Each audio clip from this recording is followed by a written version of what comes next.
Derek from MythVision has dropped a super chat that is the question that I was going to start off with.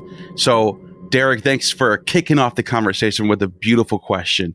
And it's, love Dr. Lillie. Question. Please tell me how the Apocryphon of John paints Yahweh as the wicked creator, and why do the Christians think this way? Hi, Derek.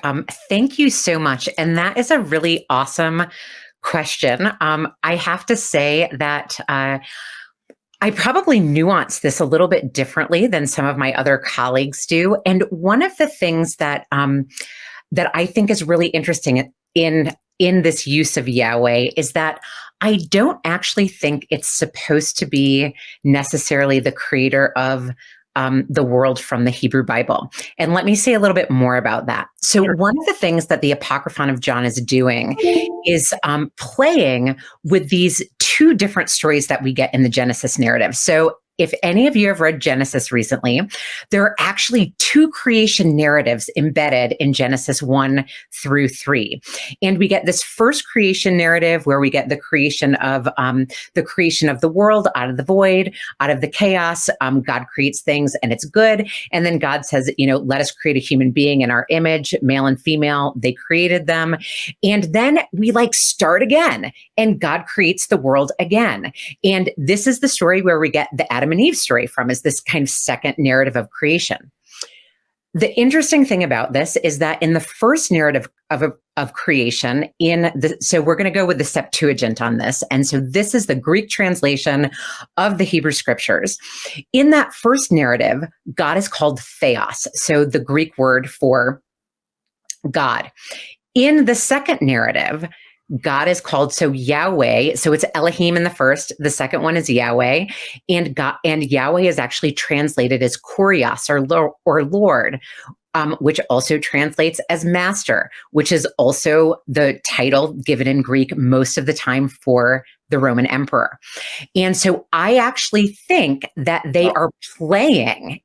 So playing two narratives.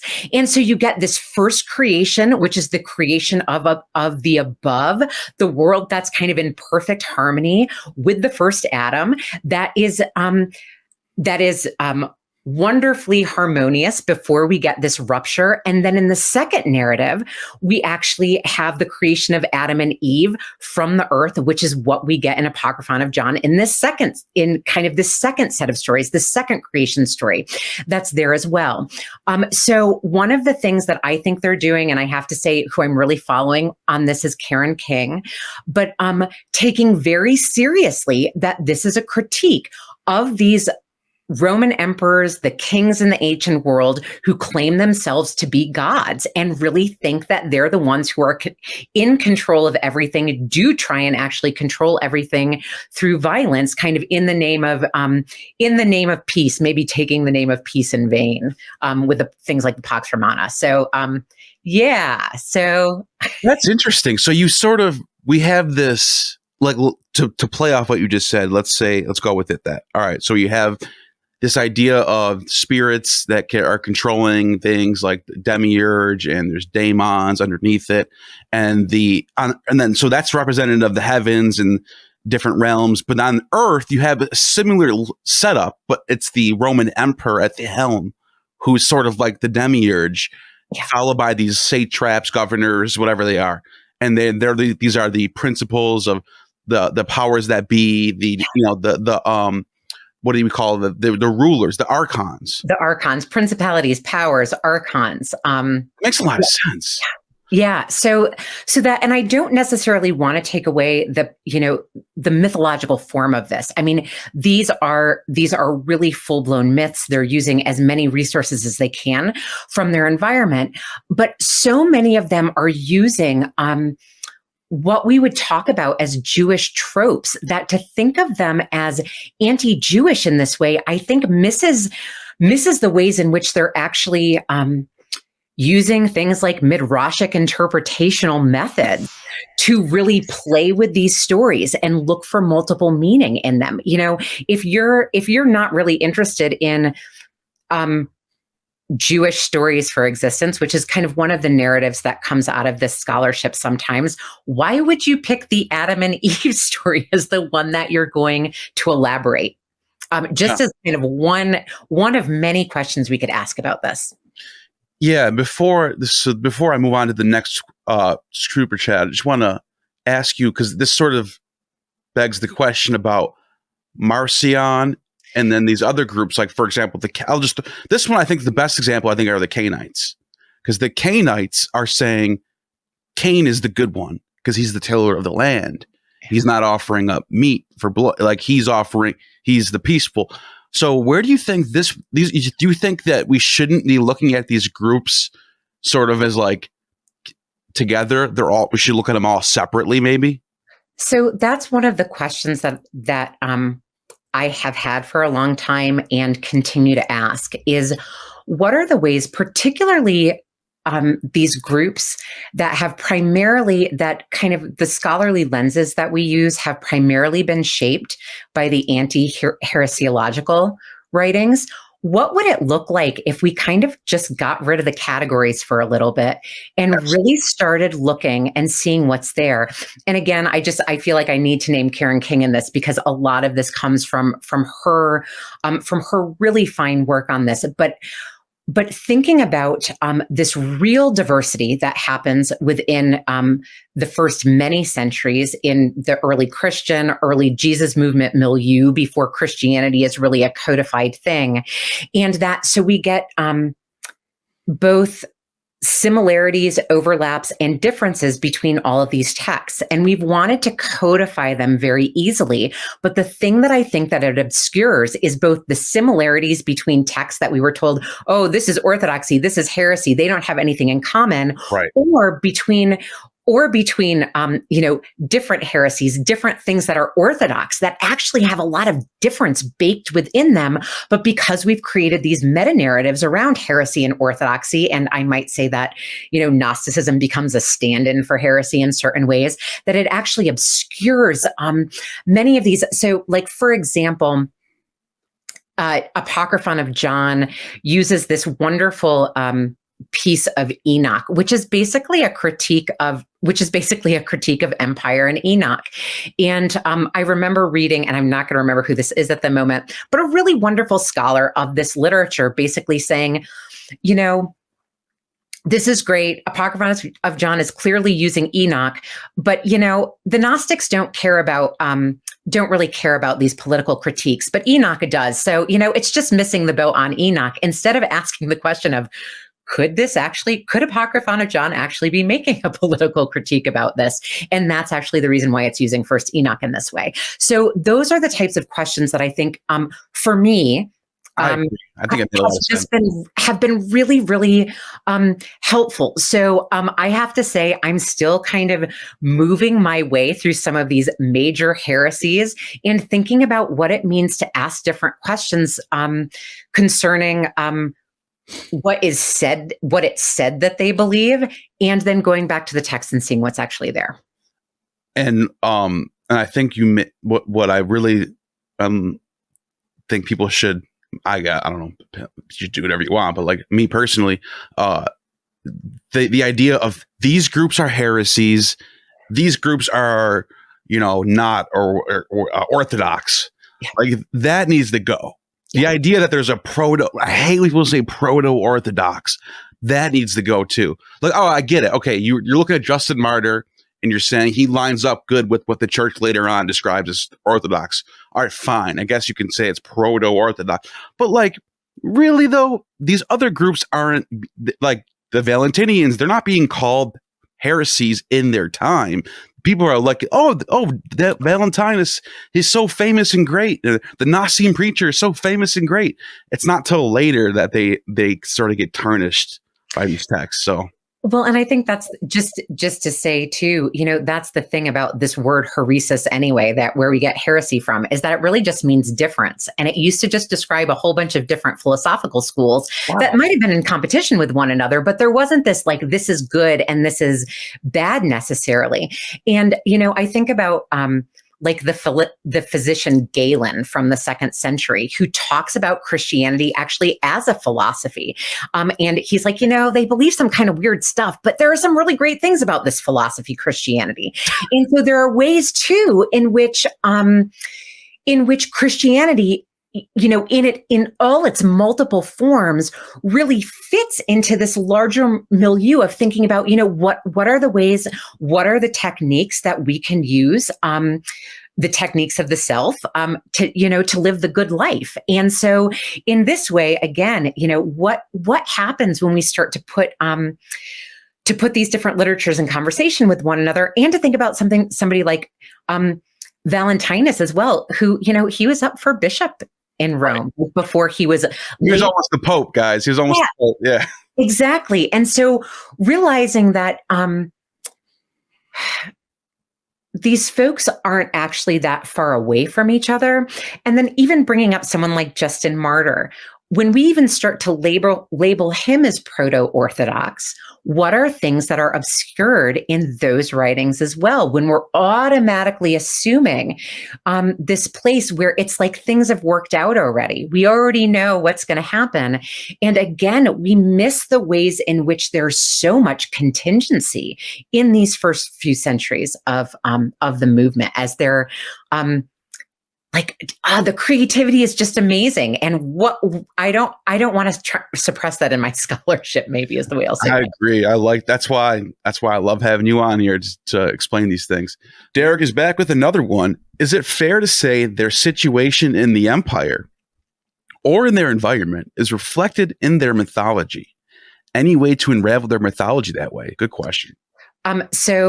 So that's really kind of what I think is going on in this, is that they are reading, and just to say, I always like to let people know this ahead of time, the book centers sexual violence. This is a huge thing in the ancient world. So just to be aware that we're moving a little bit into this territory. But I do think it's these big questions about violence and the way in which empire and sexual violence really go hand in hand for the Roman Empire. And so this myth about Eve, being kind of a part of this constellation of female or androgynous, but towards the feminine rather than kind of the universal masculine that we get, really seems to be some kind of critique to me of these larger imperial both mythologies, ideologies, strategies that they're using in the world. And this is the thing about myth all the time, right? Is that it's not just about some primordial past, but it's about using the primordial past as a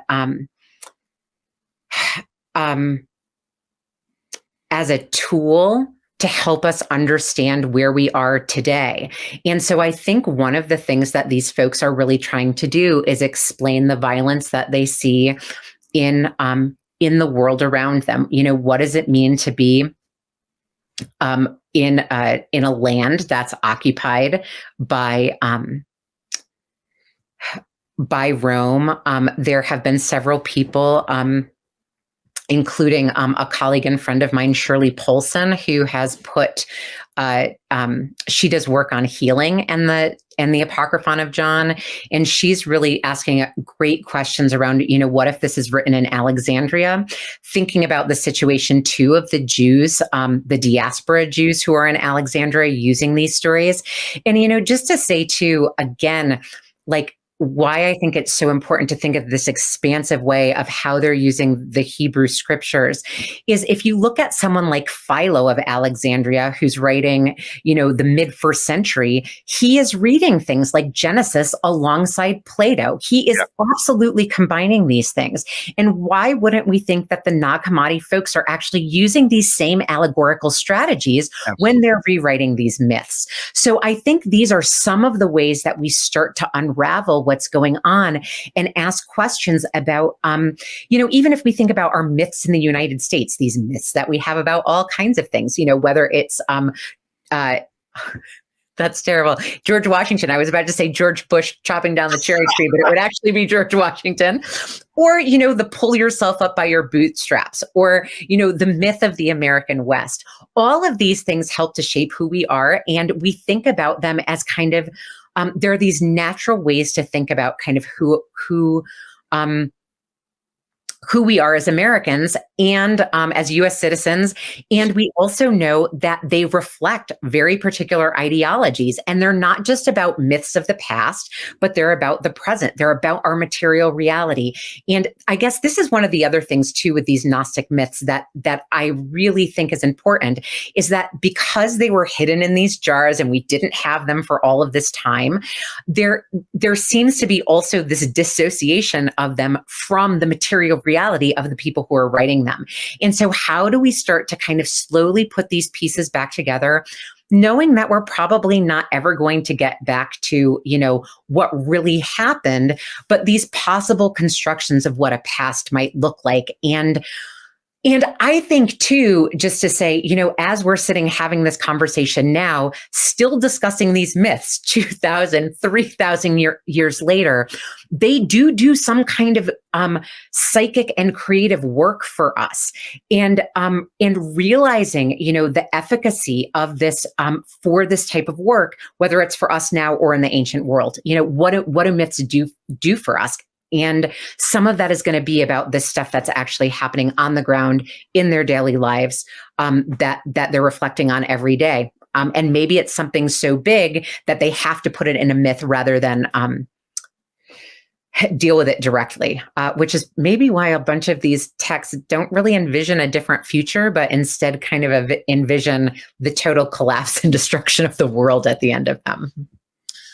Yeah, and the way you're approaching it, and like, it makes me, it opens up so many questions on like who these characters represent on Earth or in the Roman Empire. Like, is Jesus not only representing a historical person, but also is he taking on the attributes of something else? Is he like, is he I don't know, like, because you have this idea of the suffering servant. Yeah, who's Israel in the Old Testament, and all of a sudden all these tropes are being applied to Jesus. Is he taking on attributes of the nation of Israel itself in a way? Like, it makes you wonder, is that how they're, but I could be wrong, but like the way under what you're saying, that's what's making me think that like these characters in these apocryphal texts might represent more than just one person or one, like if the demiurge is representing the Roman emperor, it also can say, what is Jesus representing? You know what I mean? Yeah, well, and I think this is a big question. If we think about the Gospels, particularly the Gospel of Mark being written most likely in the midst of or just after the Jewish War, which goes from 66 to 71, 72 CE. The Josephus, in as much as, some people say he exaggerates, there's a lot of rhetoric that's going on there too. Nevertheless, we know that. Oh, no, I was going to say that. I didn't mean to cut you off, but I keep doing that. But I was going to say, like, when you're reading Josephus, the way he's describing, especially in the wars, it's like, this is a really dark time. Like, you're walking through the countryside of Israel, you're seeing people on crosses everywhere. You're seeing places on fire. You're seeing people starving, skinny, dying. Like, that's dark. Exactly. And, what better metaphor, I think, for, it's not just, it's when metaphor actually is reflecting reality. What better metaphor in the midst of a situation where people are starving, where the world is literally burning, where thousands upon thousands of people were crucified, and not just crucified in horrific ways, not just the regular horrific crucifixion, but Josephus talks about that they put the bodies on crosses in different ways to kind of make the torture even worse around this. And so then in the midst of that, what does it look like to have a crucified savior? These are all really important questions to ask. And it's not just going to be, sometimes I think we think about the uniqueness of of Jesus, probably a little too much, as if it was only him who was ever crucified with the two people next to him, and as if people, throughout the empire didn't see this. I mean, it was one of the main deterrents for people to keep them in line. Is you throw a couple people up on crosses, which is one of the things John Dominic Crossan actually talks about. You throw some people up on crosses randomly to remind them, what the empire can do, and that is going to have, I think my imagination can't even really grasp the impact of seeing that at the crossroads or at the wall in the town that you live in. Wow. Yeah, thank you for that.